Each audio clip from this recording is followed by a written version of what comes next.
آج کل ہماری نوجوان نسل ہالی ووڈ کے آفیشنل کریکٹر اور سپر ہیروز سے بہت زیادہ متاثر نظر آتی ہے۔ انہیں اپنا آئیڈیل مان کر ان کے جیسا بننا اور ان کے جیسا دکھنا چاہتی ہے، یہاں تک کہ ان کے جنون کے اندر کچھ لوگ ایکسٹریم لیول کی سرجریز تک کروا چکے ہیں۔ لیکن اصل حقیقت یہ ہے کہ یہ تمام صرف اور صرف فرضی کردار ہیں، پر آپ کو یہ جان کر حیرت ہوگی کہ اسلام نے حقیقت میں اس دنیا کو کچھ ایسے سپر ہیروز اور جنگجو اور وارریئرز دیے ہیں جو میدان جنگ کے اندر اللہ اکبر کہہ کر اترتے تھے تو کوئی بھی شخص ایسا موجود نہیں تھا جو کہ ان کا مقابلہ کر سکے، جنہیں ساری زندگی کسی شخص نے یا پھر ایک بھی میدان جنگ کے اندر کبھی شکست نہ ہوئی۔ پر افسوس کہ ہماری آج کی زیادہ تر مسلمان نسل شاید ان کے نام اور ان کے کارناموں سے واقف ہو۔ آج کی اس ویڈیو میں ہم اسلامی تاریخ کے کچھ ایسے ہی ناقابل شکست اور جنگجو اور سپہ سالاروں کا ذکر کریں گے جو کہ میدان جنگ میں اکیلے ہزاروں کے لشکر پر بھاری تھے۔ نمبر 5، طارق بن زیاد۔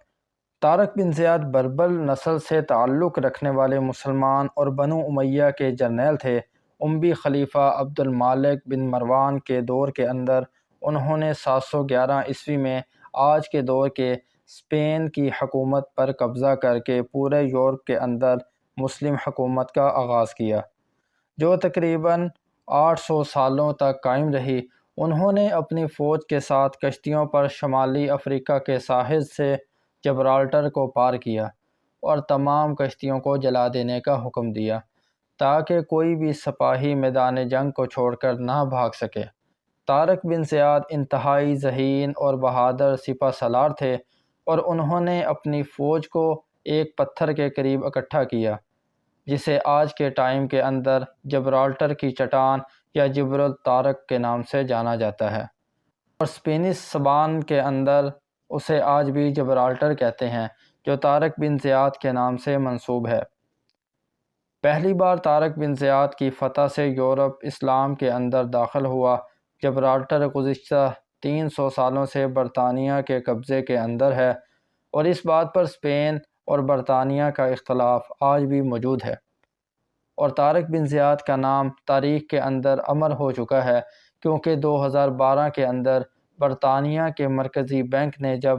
جبرالٹر کی حکومت کے لیے 5 پاؤنڈ کا کرنسی نوٹ بھی جاری کیا جس پر طارق بن زیاد کی تصویر موجود تھی، یہ اس بات کا اقرار تھا کہ اسپین کی تاریخ کے اندر آج بھی طارق بن زیاد ایک ہیرو کے طور پر امر ہے اور ہمیشہ کے لیے رہے گا۔ آج اسپین کی کل 5.5 کروڑ کی کل آبادی میں سے صرف 20 لاکھ کے قریب مسلمان اور تقریباً 80,000 کے قریب پاکستانی موجود ہیں۔ نمبر 4، صلاح الدین ایوبی۔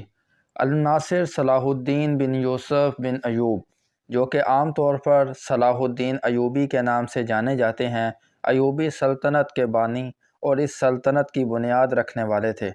ایوبی نسل کرد نسل کے مسلم خاندان کی حکومت تھی جس نے 12ویں اور 13ویں صدی کے اندر مصر، شام، یمن، دیار پار کر مکہ، حجاز اور شمالی عراق پر حکومت کی،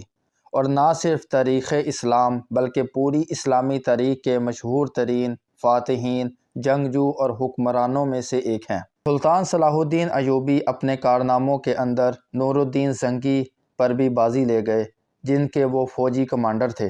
اور نور الدین زنگی کی وفات کے بعد ہی حکمران بنے۔ سن 1182 تک شام، موصل، حل کو فتح کر کے انہوں نے اپنی سلطنت کے اندر شامل کیا اور صلیبی سردار سے معاہدہ کیا کہ ہم لوگ مل کر امن کو قائم رکھیں گے اور ایک دوسرے پر حملہ نہیں کریں گے، لیکن یہ صلیبی سردار جس کا نام تھا رونالڈ، انتہائی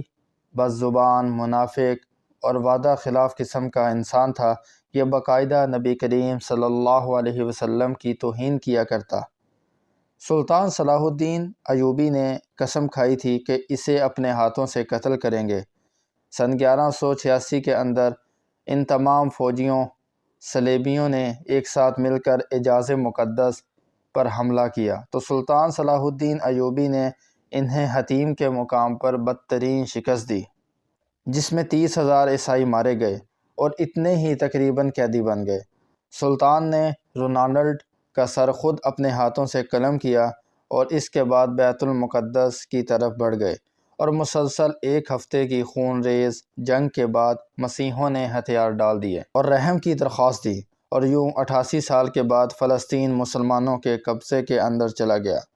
سن 1948 تک اسرائیلی ریاست کے وجود سے پہلے تک مسلمانوں کے پاس ہی رہا۔ سلطان صلاح الدین ایوبی کے اندر جہاد کا جذبہ کوٹ کوٹ کر بھرا ہوا تھا،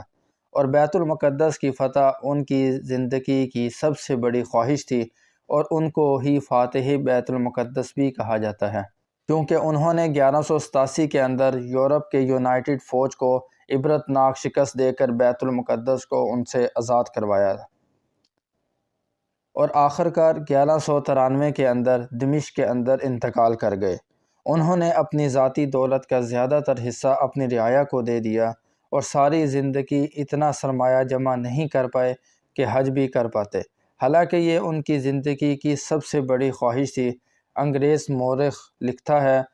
کہ سلطان صلاح الدین ایوبی بہت ہی عجیب قسم کا حکمران تھا، کیونکہ باقی دنیا کے بادشاہوں نے اپنے خوف اور جلال کی وجہ سے عزت پائی، جبکہ سلطان صلاح الدین ایوبی نے عوام سے محبت اور ان کی تکلیفوں کو دور کر کے عزت پائی۔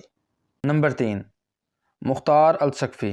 ہاشمی خاندان سے تعلق رکھنے والے مختار الثقفی انتہائی بہادر اور ذہین حکمران اور جنگجو تھے، اور میدان جنگ میں ان کے مقابلے میں کوئی بھی شخص ٹک نہیں پاتا تھا۔ ان کی بہادری کا خوف پورے عالم اسلام کے اندر پھیلا ہوا تھا، اور مختار الثقفی اسلامی تاریخ کے چند حکمرانوں میں سے ایک تھے جنہوں نے بنو امیہ کے خلاف تلوار اٹھائی، اور کربلا میں امام حسین رضی اللہ تعالیٰ عنہ اور ان کے گھر والوں کی شہادت کا بدلہ اپنے ساتھیوں کے ساتھ مل کر چن چن کر ایک ایک کو قتل کر کے ان سے بدلہ لیا، اور سینکڑوں قاتلان حسین کو انہوں نے قتل کیا، جس کے اندر شمر بھی شامل تھا، جس نے امام حسین رضی اللہ تعالیٰ عنہ کا سر جسم سے الگ کر کے نیزے پر لٹکا کر دمشق کے اندر بھجوایا تھا، اور حرملہ بھی، جس نے امام حسین رضی اللہ تعالیٰ عنہ کے 6 ماہ کے بیٹے علی اصغر کو تیر سے شہید کیا تھا۔ اہل بیت سے ان کی محبت قابل رشک تھی۔ امام حسین رضی اللہ تعالیٰ عنہ کو شہید کرنے والی فوج کے کمانڈر عمر سعد اور عراق کے گورنر ابن زیاد کے سر کو امیر مختار نے امام زین العابدین کو بھیجا، جو کہ بیماری کی وجہ سے کربلا کے اندر شہید ہونے سے بچ گئے تھے، کہ وہ اپنی بیماری کی وجہ سے مدینہ کے اندر ہی رہ گئے تھے، تو امام زین العابدین نے امیر مختار کے حق کے اندر دعائیں خیر فرمائی۔ اسی طرح سے امام محمد باقر نے کہا کہ مختار کو گالی نہ دو، کیونکہ اس نے ہمارے قاتلوں کو قتل کیا اور ہمارے خون کا قصاص لیا۔ ان کے والد کا نام ابو عبیدہ ثقفی تھا، جنہوں نے حضرت عمر رضی اللہ تعالیٰ عنہ کے دور کے اندر عراق کی ایک مہم کے اندر سپہ سالار بن کر قیادت کی، جس میں وہ شہید ہو گئے تھے۔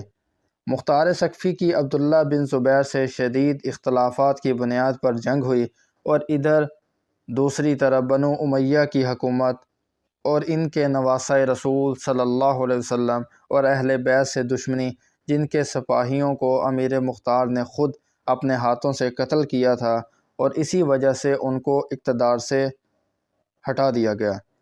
اور عبداللہ بن زبیر کے بھائی موصب کے ہاتھوں یہ شہید ہو گئے، اور امیر مختار کی دشمنی کے اندر بنو امیہ نے ان کے خلاف خود ساختہ نئی باتیں شامل کر دیں کہ انہیں جھوٹا اور نبوت کا دعویٰ کرنے والے شخص کہہ دیا، لیکن ان سب سے کوئی فرق نہیں پڑا، کیونکہ میدان جنگ کے اندر امیر مختار کے لیول کا طاقتور شخص اور ان کے کارناموں کی وجہ سے تاریخ کے اندر بہت ہی کم دیکھنے کو ملتا ہے۔ نمبر 2، خالد بن ولید رضی اللہ تعالیٰ عنہ۔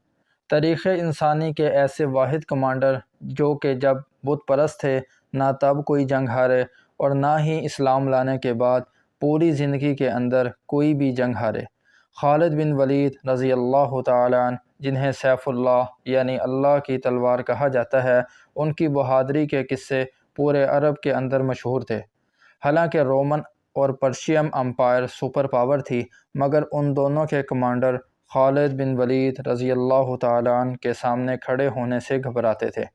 وہ ہمیشہ اپنی فوج کو فرنٹ سے لیڈ کیا کرتے تھے اور میدان جنگ کے درمیان میں مخالف فوج کے اندر گھس کر ان کو قتل کیا کرتے۔ ایک ایک جنگ کے اندر ان کے ہاتھوں سے کئی تلواریں ٹوٹ جایا کرتیں۔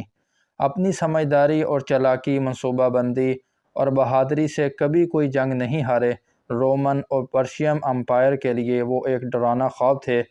اور جنگ موتا کے اندر رسول پاک صلی اللہ علیہ وسلم کے حکم پر خالد بن ولید رضی اللہ تعالی عنہ نے پہلی بار اسلام قبول کر کے ایک سپاہی کے طور پر شرکت کی۔ تو اس جنگ میں سب سے پہلے کمانڈر تھے زید رضی اللہ تعالی عنہ۔ رسول پاک صلی اللہ علیہ وسلم نے فرمایا تھا کہ اگر زید شہید ہو جائیں تو اس کے بعد کمانڈر ہوں گے جعفر بن ابی طالب رضی اللہ تعالی عنہ، اور ان کے بعد عبداللہ بن رواح رضی اللہ تعالی عنہ کو اپنا کمانڈر چننا، اور اس کے بعد اپنے مشورے سے کسی بھی شخص کو چن لینا۔ ایک ایک کر کے یہ تمام کمانڈر شہید ہو گئے۔ سامنے رومیوں کے نرمل بادشاہ کی تقریباً 1,00,000 کی فوج موجود تھی۔ ایسے میں مسلمانوں نے فوج کے ایک سپاہی خالد بن ولید رضی اللہ تعالی عنہ کو اپنا سپہ سالار منتخب کیا اور جھنڈا ان کے ہاتھوں میں دے دیا۔ حضرت خالد نے میدان جنگ کے اندر ایک پرجوش اور ولولہ انگیز تقریر کی، اور اس کے بعد اچانک سے رومیوں پر حملہ کر دیا۔ رومی اس اچانک اور بھرپور حملے کے لیے ذہنی طور پر تیار نہیں تھے، چنانچہ وہ بد آواز ہو کر شکست کھا کر بھاگ گئے۔ صحیح بخاری میں ہے کہ حضرت خالد بن ولید رضی اللہ تعالی عنہ نے فرمایا کہ جنگ موتا کے دن میرے ہاتھ سے 9 تلواریں ٹوٹ گئی، پھر میرے ہاتھ کے اندر صرف ایک یمنی بانا یعنی چھوٹی تلوار ہی بچ گئی تھی۔ اسی جنگ کے بعد رسول پاک صلی اللہ علیہ وسلم نے خالد بن ولید رضی اللہ تعالی عنہ کو سیف اللہ یعنی اللہ کی تلوار کا لقب دیا۔ آپ صلی اللہ علیہ وسلم نے فرمایا کہ خالد بھی کیا خوب آدمی ہے کہ اللہ کی تلواروں میں سے ایک تلوار ہے جسے اس نے کفار اور منافقین پر کھینچا ہے۔ نمبر 1، علی بن ابی طالب رضی اللہ تعالی عنہ۔ اسلامی تاریخ کے اندر سب سے بہادر کمانڈر اور سپہ سالار کی بات ہو تو حضرت علی رضی اللہ تعالی عنہ کے سوا بھلا یہ کون ہو سکتا ہے۔ وہ اللہ کے شیر یعنی حیدر تھے۔ وہ جس بھی جنگ کے اندر اترا کرتے تھے اس میں کبھی بھی شکست نہیں کھاتے تھے۔ آپ بچوں میں سب سے پہلے اسلام لانے والے شخص تھے جن کی تربیت خود رسول پاک صلی اللہ علیہ وسلم نے کی۔ رسول اللہ صلی اللہ علیہ وسلم کے لیے آپ ان کے بچوں کی طرح تھے۔ حضرت علی رضی اللہ تعالی عنہ رسول پاک صلی اللہ علیہ وسلم کو اپنی جان سے بڑھ کر پیار کیا کرتے اور ان کی حفاظت کے لیے ہر ممکن کوشش کرتے۔ چھوٹی بڑی تمام جنگوں کے اندر ان کے ساتھ رہا کرتے تھے سوائے غزوہ تبوک کے، جب رسول پاک صلی اللہ علیہ وسلم نے خود سے انہیں کہہ کر مدینہ پر لوگوں کی حفاظت کے لیے چھوڑا کہ دشمن پیچھے سے حملہ نہ کر دے، اور فرمایا کہ علی تجھ سے میری وہی نسبت ہے جو کہ ہارون کی موسیٰ سے تھی، یعنی جیسے موسیٰ علیہ السلام کوہ طور پر ہارون علیہ السلام کو اپنے لوگوں کے پاس چھوڑ کر چلے گئے تھے، بالکل ویسے ہی میں بھی لوگوں کو تمہارے پاس چھوڑ کر جا رہا ہوں، پر میرے بعد کوئی نبی نہیں، کیونکہ حضرت ہارون علیہ السلام بھی نبی تھے۔ حضرت علی رضی اللہ تعالیٰ عنہ کی بہادری چھوٹی سی ویڈیو کے اندر ایکسپلین کرنا ممکن نہیں، بس آپ یہ جان لیں کہ میدان جنگ کے اندر وہ سب سے آگے بڑھ کر ہمیشہ نہ صرف مسلمانوں کو لیڈ کرتے بلکہ عرب کے کفار کو یا ان کے سپہ سالاروں کو سب سے پہلے خود قتل کیا کرتے۔ آپ کی بہادری کا پورے عرب کے اندر چرچا تھا، جنہوں نے غزوہ خیبر پر مرب جیسے پہلوان کو قتل کیا جو اکیلا کئی لوگوں پر بھاری تھا، اور لوگ صرف اس کا نام سن کر اس کا سامنا کرنے سے ڈرتے تھے۔ حضرت علی رضی اللہ تعالی عنہ نے خود جنگ خیبر کے موقع پر قلعے کے دروازے کو اکھاڑ کر پھینک دیا، جس کو کئی لوگ مل کر بھی نہیں اٹھا سکتے تھے۔ آپ نے بنو امیہ کے خلاف جنگ جمل، جنگ صفین اور خارجیوں کے خلاف جنگ نروان بھی لڑی، اور جنگ کے اندر آپ کو خدا کی طرف سے فتح نصیب ہوئی۔ حضرت علی رضی اللہ تعالیٰ عنہ کے جیسا بہادر اور نیک اور سمجھدار اور رسول پاک صلی اللہ علیہ وسلم کے راستے پر چلنے والا خلیفہ دنیا نے ان کے بعد نہ کبھی دیکھا اور نہ کبھی ان کے جیسا کوئی اور ہوگا، کیونکہ وہ بلا شبہ اسلامی تاریخ کے سب سے بہادر، ذہین اور نیک جنگجو حکمران تھے، جو میدان جنگ کے اندر کبھی بھی دشمن کے سامنے نہ جھکتے اور نہ کبھی جیت کے بغیر واپس مڑتے۔